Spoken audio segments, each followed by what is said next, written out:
Hello good people, hope you're doing well. In today's video we are going to make stir-fried rice and also organize our pantry.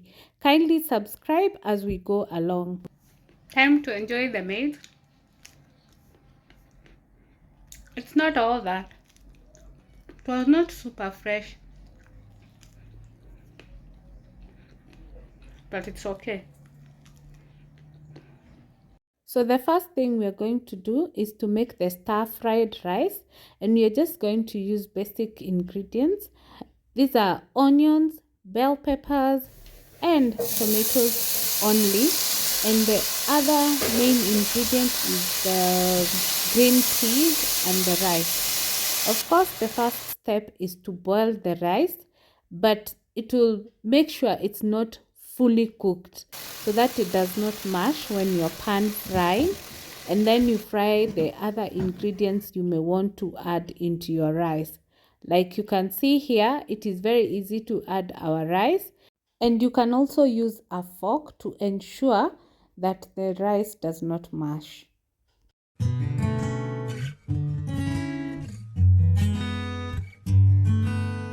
So the next thing, we are going to refill our jars. We have already sieved wheat flour, so we are going to start with that. And I'm going to use the bigger version of the jars. You can remember we got new jars. These are the old ones. You can see they are slightly smaller. So for wheat flour, we are going to use one of it. I'm going to label it shortly. And I like these scoops because they fit in these jars, whether the smaller one or this one. So it makes your work easy to just scoop. You just scoop when you're using it.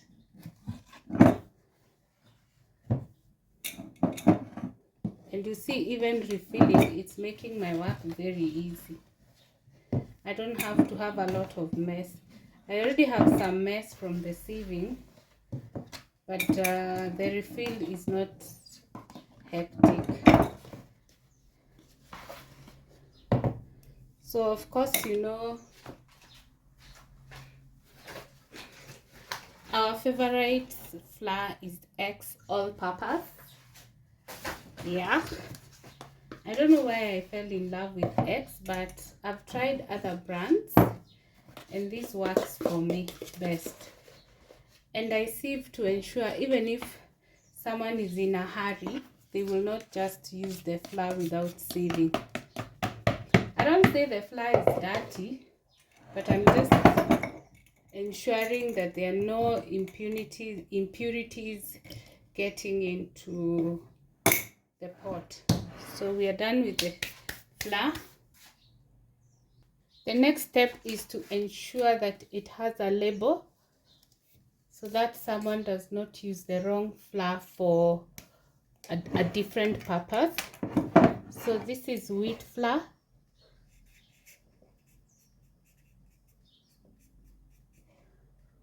Wheat flour.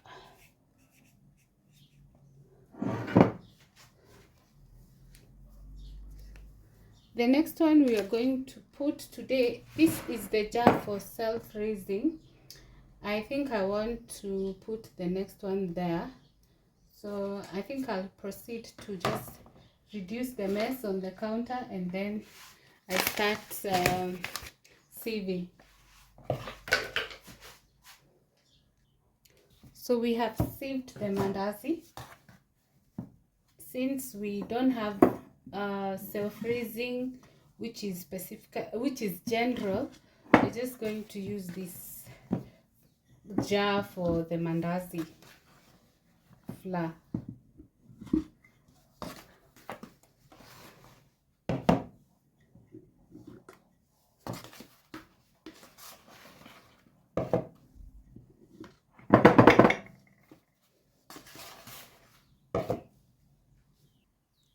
You see now why I don't like these smaller jars, because that is the much it can take. The problem with flour is mess. I feel so messy. And we have this portion and this portion, which is which cannot fit. So what I'm going to do, I'm going to put it back here, and we are going to use this first before we use what is in the jar.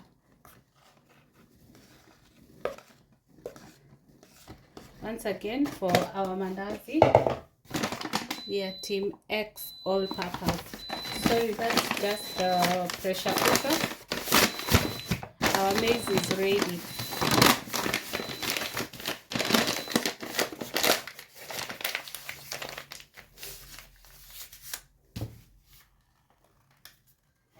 The next one, let me also reduce the mess once again. This is my rice jar, although I want to change it to the bigger jar, but since the rice has been used before, I'm anticipating it will fit on this jar, so I'll first make do with this. Yeah, you can see it is enough.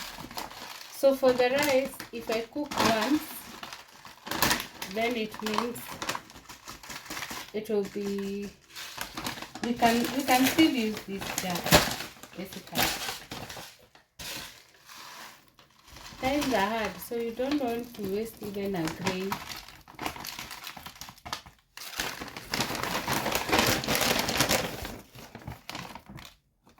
So we are done with that. What we don't have right now is maize flour. We only have this portion remaining.